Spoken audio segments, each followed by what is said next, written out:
Um ponto de visão é a visão de um ponto. Qual é o número que está exposto nessa imagem? Quem acha que é 6, levanta a mão, por favor.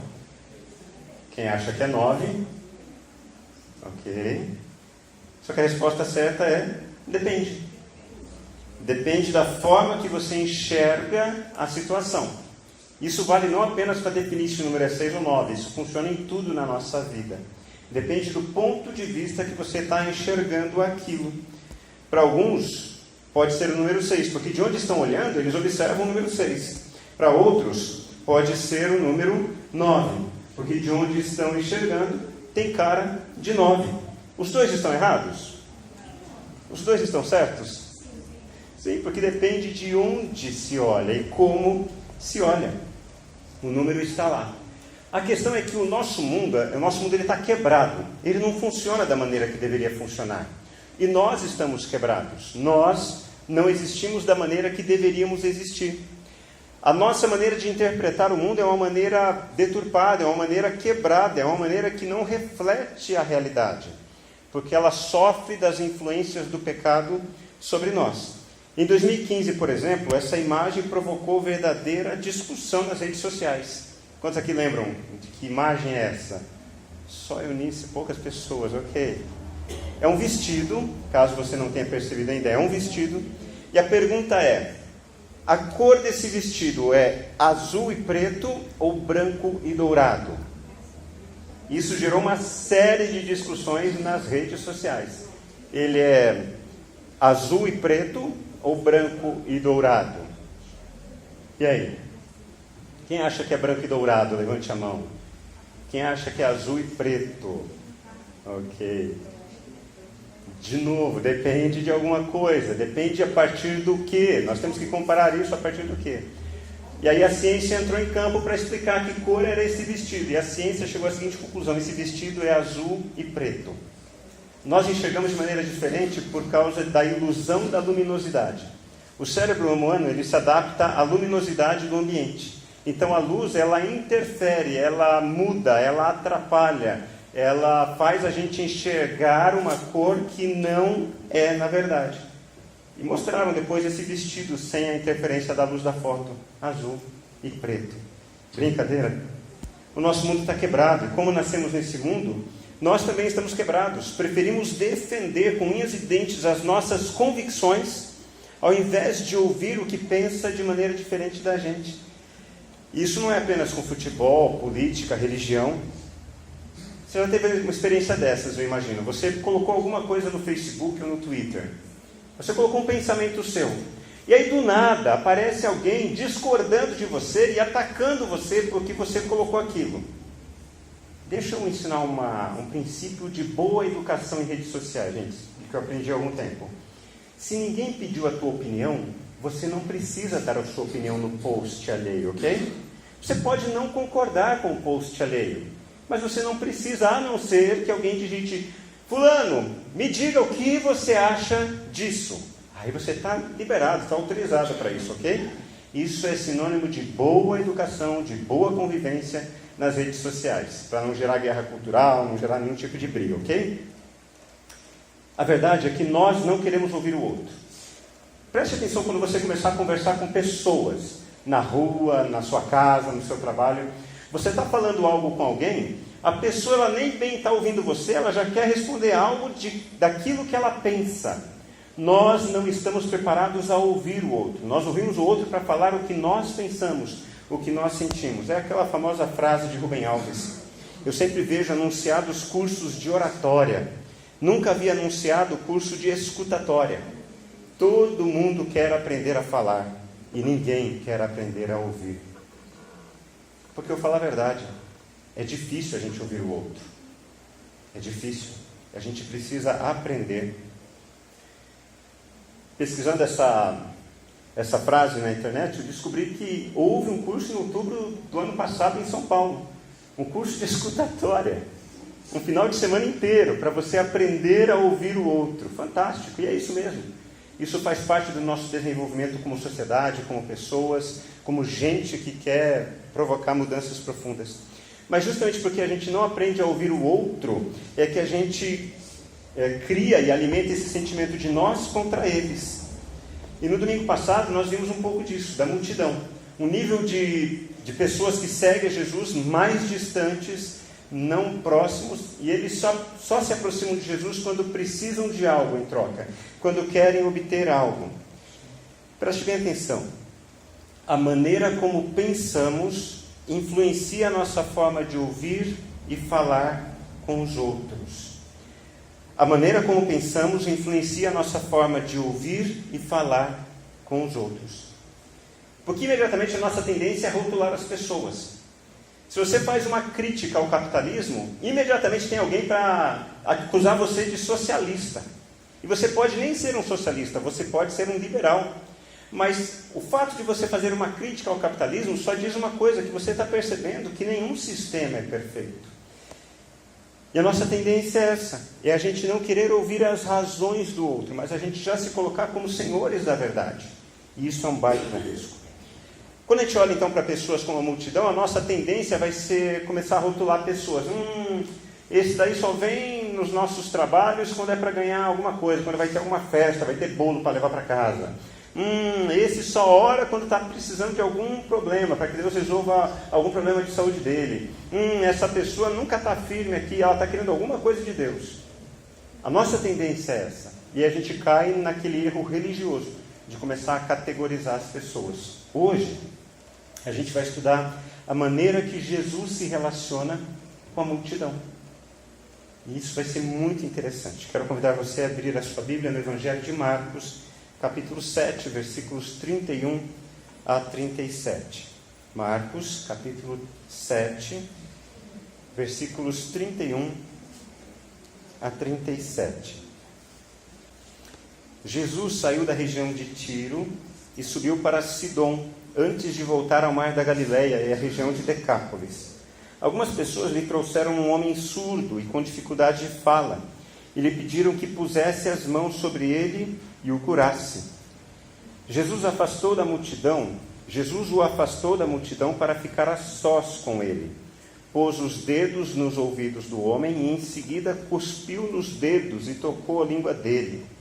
Olhando para o céu, suspirou e disse: Efatá, que significa abra-se. E no mesmo instante o homem passou a ouvir perfeitamente. A sua língua ficou livre e ele começou a falar com clareza. Jesus ordenou à multidão que não contasse a ninguém, mas quanto mais ele os proibia, mais divulgavam o que havia acontecido. Estavam muito admirados e diziam repetidamente: tudo o que ele faz é maravilhoso. Ele até faz o surdo ouvir e o mudo falar. O autor desse evangelho é o mesmo João Marcos, o jovem companheiro da primeira viagem missionária de Paulo e Barnabé. Lembram? No livro de Atos. E esse Marcos é aquele que no meio da viagem, por algum motivo que não é explícito, ele abandonou Paulo e Barnabé no meio da viagem e voltou para sua família. Aí Paulo ficou muito bravo, porque Paulo é o tipo de gente que é o seguinte: ou você dá a tua palavra e cumpre, ou então nem dê a sua palavra. Ainda bem que só Paulo que é assim, né? Não existe mais ninguém assim no nosso mundo, né? Tanto que na segunda viagem, quando Marcos quis novamente viajar com eles, Paulo falou: Nananina, não, você não volta a viajar comigo, você largou a gente no meio do caminho. Seja um homem de palavra, você tem que aprender, deu a sua palavra, cumpra. Então ele não foi nessa segunda viagem. Barnabé acompanhou ele, e depois, anos mais tarde, Paulo se reconcilia com Marcos e fala: olha, na verdade você é muito importante para a gente, eu fiquei bravo com você, mas vamos caminhar junto. E nesse evangelho, Marcos faz questão de estabelecer a diferença entre a maneira religiosa de seguir a Jesus e a maneira mais próxima de seguir a Jesus. E aí no capítulo 7 ele faz 3 distinções muito importantes. Aqui na nossa imagem, da esquerda de vocês para a direita. O primeiro encontro que ele relata no capítulo 7 é o encontro de escribas e fariseus. Jesus está longe de Jerusalém, Jesus está na região ali das 10 cidades de Decápolis. Então escribas e fariseus vão até Jesus para começar a discutir com Jesus, para dizer o quanto Jesus está errado e o quanto eles estão certos. A segunda parte do capítulo 7, Jesus elogia a fé de uma mulher estrangeira, de uma Ciro-fenícia. E a última parte é essa que a gente leu, a fé ou a disposição de um homem que era surdo. em ouvir Jesus. Então percebam, de um lado o pessoal religioso, que não queria ouvir Jesus. Aí surge uma mulher que não é homem, uma mulher que não é nem religiosa, e Jesus elogia a fé dela. E em seguida, um homem que é surdo, retratando a surdez dos escribas e fariseus. E aí Jesus tem esse encontro com esse homem surdo. Estar na multidão é seguir Jesus à distância, como a gente está aprendendo. E apenas se aproximar de Jesus para obter alguma bênção, algum milagre. Apenas a busca das próprias necessidades, da resolução das próprias necessidades. A multidão segue Jesus, mas segue sempre à distância. Agora, sabe o que é mais interessante e intrigante para mim? Em todas as narrativas dos evangelhos, quando fala que a multidão estava à procura de Jesus, apesar de ser interesseira, em momento nenhum Jesus manda a multidão embora. Isso é muito belo. Jesus está atento à dor da multidão. Jesus está atento à dor daqueles que se relacionam com Ele apenas de uma maneira religiosa. Isso é muito interessante, sabe por quê? Porque a maneira como pensamos influencia a nossa maneira de ouvir e de falar com os outros. Jesus apenas estava se relacionando a partir daquilo que ele pensava. Então ele sabia que ele estava sendo usado pela multidão, mas em momento nenhum ele afastava, mandava embora a multidão, sem atender os cuidados, os anseios de alguns. Brennan Manning, filósofo e teólogo católico, infelizmente já falecido, um homem de Deus, certa vez ele escreveu assim sobre o obstinado amor de Deus. Jesus revela os verdadeiros sentimentos de Deus em relação a nós. Ao virarmos as páginas dos evangelhos, descobrimos que as pessoas que Jesus encontra lá são você e eu. Uau! Jesus revela os verdadeiros sentimentos de Deus em relação a nós. Jesus está atento às nossas dores, aos nossos anseios. As pessoas que encontramos relatadas nesses encontros com Jesus somos nós. Somos eu e você. E nesse momento eu quero que alguém leia o versículo 32, por gentileza, o 31 e o 32. Jesus saiu de Tiro e subiu para Sidom, antes de voltar ao mar da Galileia e à região de Decápolis. Algumas pessoas lhe trouxeram um homem surdo e com dificuldade de fala, e lhe pediram que pusesse as mãos sobre ele e o curasse. Isso, muito obrigado, Fátima. E essa é uma característica fundamental de multidão, percebem? A multidão percebe que Jesus está ali, o que a multidão faz? Leva alguém que precisa ser curado. Mas olha a fala dessas pessoas, o que elas falaram para Jesus? Está escrito ali no texto.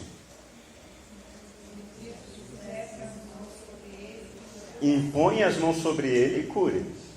Multidão é engraçada, é uma gracinha. Multidão gosta de determinar o que Deus deve fazer. Então hoje nós vamos fazer uma baita de uma cerimônia, Deus vai realizar curas e milagres.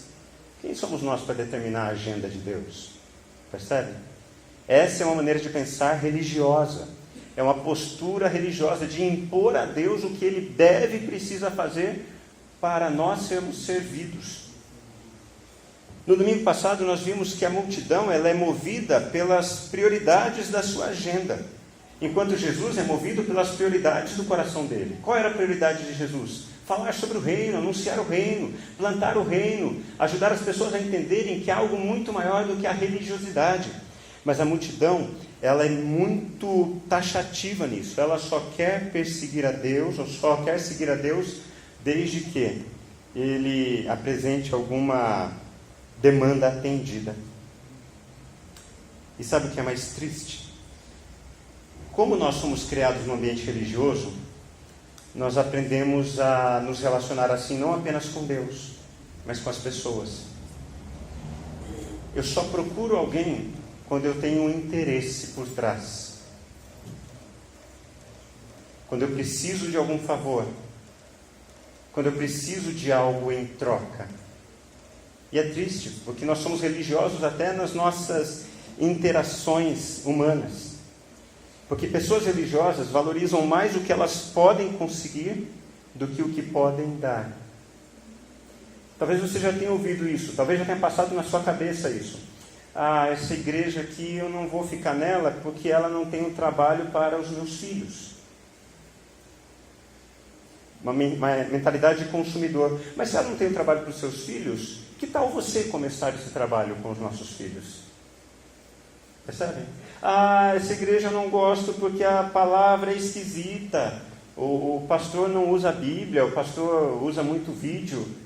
Que tal então você contribuir, chamar o pastor para tomar um café na sua casa, com um bolinho de fubá, falar assim, pastor, eu estou acostumado a ouvir palavras assim, assim, assim, assim, e queria ajudar o senhor. Eu era pastor em Maringá, e uma professora universitária, aliás, 2 professoras universitárias me ajudaram muito no início da minha caminhada pastoral. Uma delas, amiga de família, da nossa família, ela me emprestou um livro e falou assim, olha, eu queria que você lesse esse livro sobre comunicação, você fizesse um fichamento, e depois você vai lá em casa para a gente tomar um café, para a gente conversar. E foi o que eu fiz.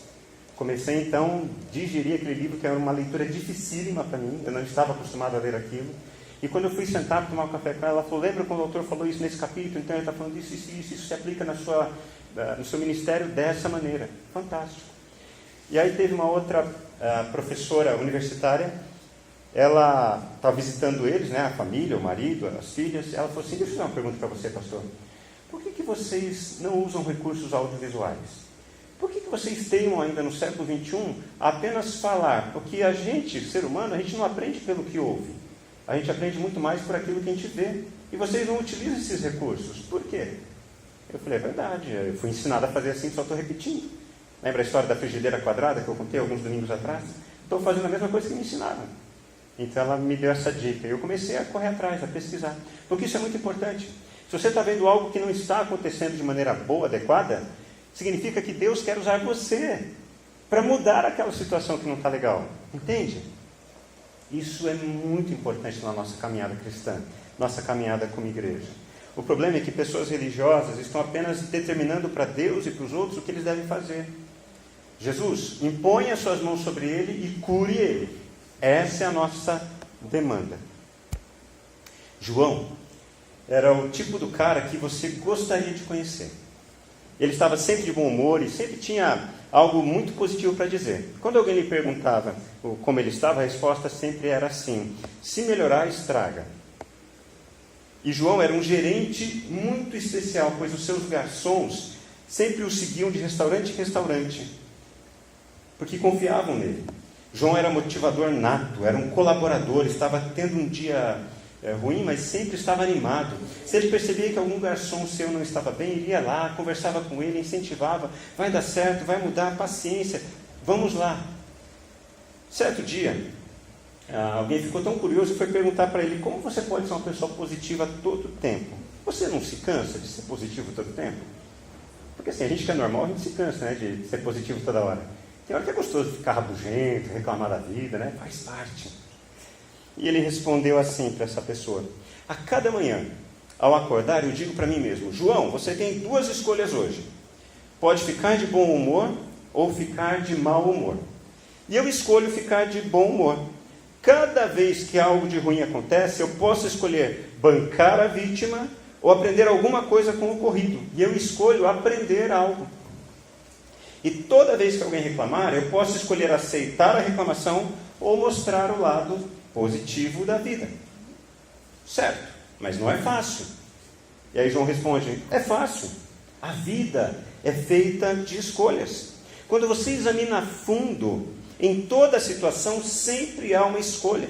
Você escolhe como vai reagir às situações. Você escolhe como as pessoas afetarão o seu humor. É sua a escolha de como viver a sua vida. E aí esse amigo dele pensou sobre isso e disse que sempre que se lembrava que quando ele acordava ele tinha que fazer uma escolha. E passaram-se os anos e esse amigo do João descobriu que o João estava no hospital. Ele tinha cometido um erro ao fechar o estabelecimento do qual ele era o gerente. As portas dos fundos tinham ficado abertas e ladrões entraram e quiseram roubar o dinheiro do cofre e ele acabou levando um tiro e esse amigo foi visitar ele no hospital. Então ele foi lá conversar. João, o que aconteceu? E aí o João explicou toda essa história e ele disse assim, no meio do processo, quando eu estava tentando abrir o cofre, esqueci o número da combinação, os ladrões se assustaram com uma sirene lá fora, deram um tiro em mim. E eu vim parar no hospital. Passei por 18 horas de cirurgia. Mas se melhorar, estraga. O amigo dele ficou muito inquieto. Falou, mas como assim? E o João falou, você quer ver como é que ficaram as minhas cicatrizes? Ele falou, não, eu não quero ver isso. Eu quero saber como que você pode tirar coisa boa de uma coisa ruim.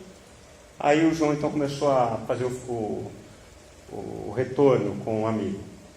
Naquela noite, quando eu percebi a entrada dos assaltantes, eu aprendi uma lição, que eu devo ser mais cuidadoso. Eu não podia ter deixado a porta dos fundos aberta. E quando eu estava deitado no chão, já ensanguentado, eu lembrei que eu tinha duas escolhas para fazer. Ou eu escolheria entregar os pontos e morrer, ou eu escolheria viver. E eu escolhi viver. E o amigo perguntou, você não sentiu medo nesse momento? O sangue saindo do seu corpo, você ali exposto? Ele falou, não, porque os paramédicos foram ótimos comigo. Eles me diziam a todo momento que ia dar certo, que ia ficar bom. Mas quando eu entrei na sala de cirurgia, eu percebi que os médicos olharam para os enfermeiros com aquele olhar assim, de hoje ele não passa. E eu percebi que eles estavam muito assustados, eles estavam com mais medo do que eu. Então eu decidi que eu tinha que fazer uma escolha. Ou eu morreria ou eu viveria. Então quando a enfermeira me fez algumas perguntas, ela me fez uma pergunta assim, você é alérgico a alguma coisa? E eu respondi sim. E aí então eles prestaram atenção e ele falou, eu sou alérgico a balas. Balas de revólver. E entre as risadas ele disse, eu estou escolhendo viver. Opere-me como se eu fosse um vivo e não como se eu fosse um morto. E ele sobreviveu, graças à persistência dos médicos, mas graças também à sua atitude. Porque tudo é uma questão de escolha. E ou a gente escolhe se relacionar com Deus e com as pessoas no modelo religioso da multidão, ou a gente escolhe se aproximar de Jesus. Alguém pode ler para mim os versículos 33 a 35, por favor? Jesus se afastou da multidão para ficar a sós com ele. Pôs os dedos nos ouvidos do homem e, em seguida, cuspiu nos dedos e tocou a língua dele. Olhando para o céu, suspirou e disse, Ephatá, que significa abra-se. No mesmo instante, o homem passou a ouvir perfeitamente. Sua língua ficou livre e ele começou a falar com clareza. Muito obrigado, Vitória. Vocês lembram que a primeira coisa que a multidão fez foi levar esse cara que precisava realmente de um milagre até Jesus. E a multidão disse o quê? O que Jesus deveria fazer? Impõe as mãos sobre ele e cure ele. Faça aquilo que a gente está acostumado a ver. Só que Jesus não se dobrou à demanda da multidão. Isso é muito importante. Jesus não cura todas as pessoas que pedem para ser curadas. Jesus não realiza milagres na vida de todos que pedem milagres. Porque Ele é Deus, Ele sabe como agir. Agora, a primeira atitude de Jesus na vida desse homem foi qual? Ele não impôs as mãos sobre o homem, ele colocou a mão sobre as costas do homem. O que ele fez? Tirou esse homem de onde? Da multidão. É como se Jesus estivesse dizendo para ele, meu amigo, você está aprendendo a vida inteira a se relacionar comigo, com as pessoas, através da religiosidade, através do pensamento de multidão. Então a primeira coisa que você precisa entender é que você precisa sair desse modelo de pensamento. Porque agora você vai estar mais próximo de mim.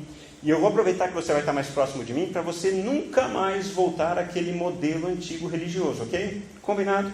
Então ele fez isso. Tirou o homem da multidão.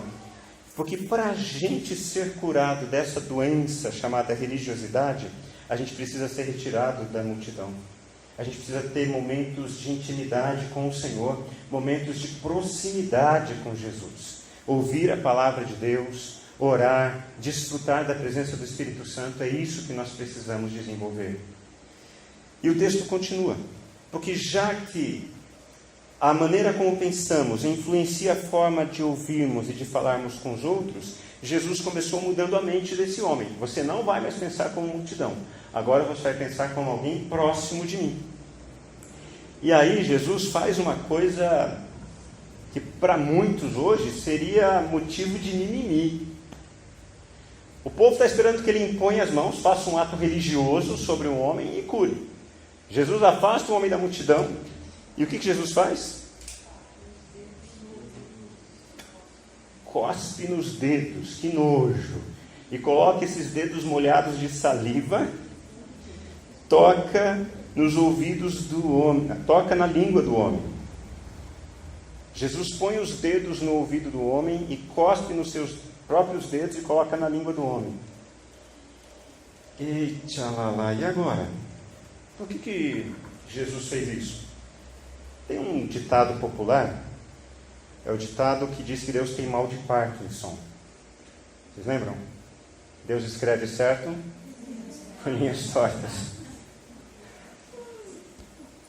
Talvez a questão não seja que a gente é que não tem condições de entender a maneira de Deus agir em nosso mundo. Deus escreve certo por linhas certas. Nós é que estamos tortos. Nós é que não entendemos. Esperávamos que Ele impusesse as mãos sobre o homem e o curasse. Então Ele pega esse homem, toca no ouvido dele, cospe nos seus próprios dedos e coloca na língua do homem. Ele faz de um jeito que não cabe na nossa compreensão. E Deus muitas vezes é assim. Quantas vezes você passou por situações assim? Situações pelas quais você não se planejou, você não queria, você pediu para Deus tirar isso da sua vida e Deus não tirou. Mas justamente essas situações, esses momentos foram os momentos de maior crescimento na sua história, momentos de desenvolvimento na sua vida, porque Deus escreve certos por linhas certas. Nós é que lemos essas linhas como se elas fossem tortas. Pensem comigo. Por que é que Jesus teve que tocar no ouvido do surdo, cuspir nos seus dedos e colocar na língua do homem? O que vocês acham? Por quê? O que o homem era? O homem era? O que adiantaria Jesus falar alguma coisa para ele? Ele ouviria? Porque ele era surdo. Quando Jesus toca no ouvido dele, o que Jesus está querendo dizer? Vai acontecer alguma coisa aqui, ok? Quando Jesus cospe nos dedos, por isso que é tão importante a gente entender quais são os motivos do outro para fazer o que faz. Naquela época, naquela cultura, a saliva ela era considerada de propriedade terapêutica, tanto que alguns colírios eram produzidos com saliva humana. Alguns outros remédios para feridas eram produzidos a partir da saliva humana. Então a saliva para aquele povo tinha o significado do quê? De remédio.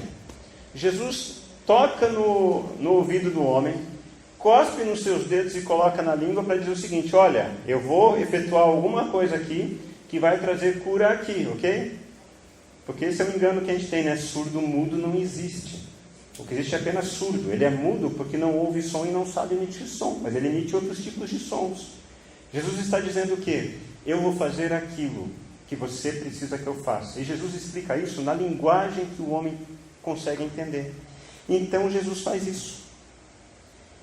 Jesus utiliza todo o poder de um audiovisual, de um visual, aliás, imagens pictóricas que ajudassem aquele homem a entender o que ele faria. Mas outra imagem que Jesus usa, que está ali no texto também, é muito interessante. Jesus, ele dá um desabafo, ele suspira e olha para os céus. O homem é surdo. Jesus toca no ouvido do homem, Jesus cospe nos seus próprios dedos, coloca na língua do homem, ele suspira e olha para os céus. O que Jesus está dizendo para esse homem? O que vai acontecer com você não é por causa da saliva, é por causa de quem? De Deus. Olha que interessante.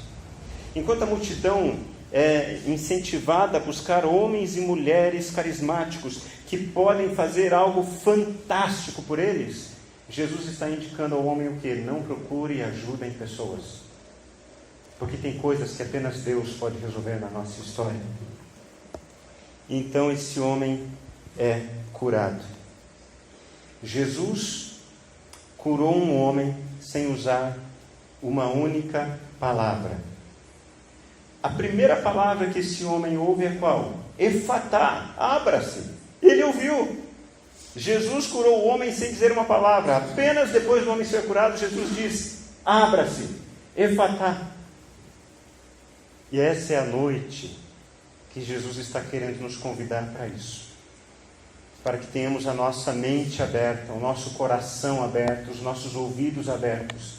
Que a gente saia da multidão, que a gente deixe de viver esse modelo religioso, de buscar a Deus apenas quando é conveniente a nós, que a gente deixe de se relacionar com as pessoas apenas na base do interesse, busque pessoas que possam atender as nossas demandas e que a gente se abra ao novo de Deus, que a gente se abra à possibilidade de Deus fazer algo novo em nossas vidas.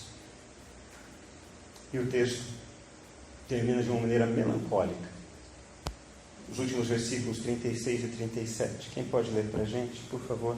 Jesus ordenou a multidão que não contasse a ninguém, mas quanto mais eles os proibia, mais divulgavam o que havia acontecido. Estavam muito admirados e diziam repetidamente: tudo que ele faz é maravilhoso, ele até faz o surdo ouvir e o mudo falar. Amém. Obrigado, Cláudia. Percebe a multidão? A multidão não ficou maravilhada por quem Jesus era, mas pelo que ele fazia. Ele faz tudo maravilhoso. E vai ser assim sempre. Quem caminha no movimento da religião, da multidão, sempre vai procurar novos moveres, novidades diante de Deus. Ah, ali estão dando dente de ouro, ali os paralíticos estão sendo curados, ali gente emagrece, ali gente é próspera. Qual é a moda da vez? Agora, quem sai da multidão aprende a se maravilhar não com o que Jesus pode fazer, mas com quem Ele é. Porque quando a gente se aproxima de Jesus, nós mesmos somos transformados pela presença de Jesus em nossas vidas.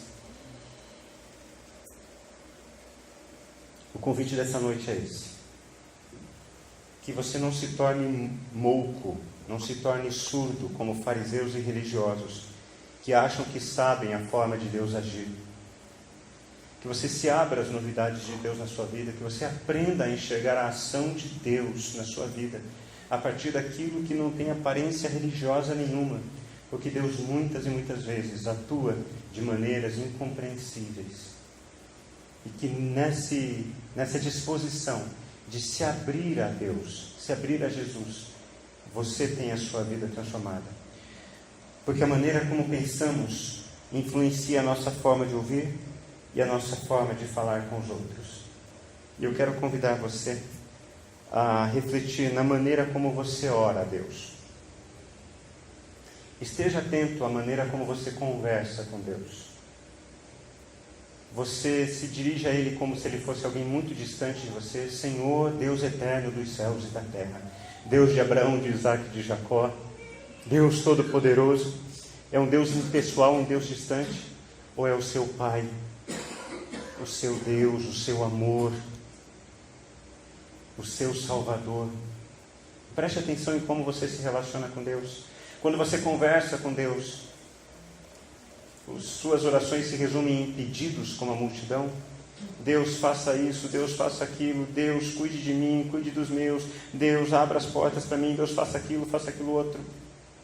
Ou a sua oração é essa: Deus, me ensine a desfrutar da Tua presença. Porque é na presença de Jesus que os nossos ouvidos são abertos, o nosso coração é aberto e a nossa mente é aberta. E quando aprendemos a nos relacionar com Jesus dessa forma, a nossa forma de nos relacionarmos com os outros é mudada. Aprendemos a ouvir as pessoas de maneira diferente, porque aprendemos a ouvir a Deus. E aprendemos a falar de maneira diferente com as pessoas, porque aprendemos como Deus fala conosco. Vamos orar? Nós vamos pedir, porque precisamos, não de maneira religiosa.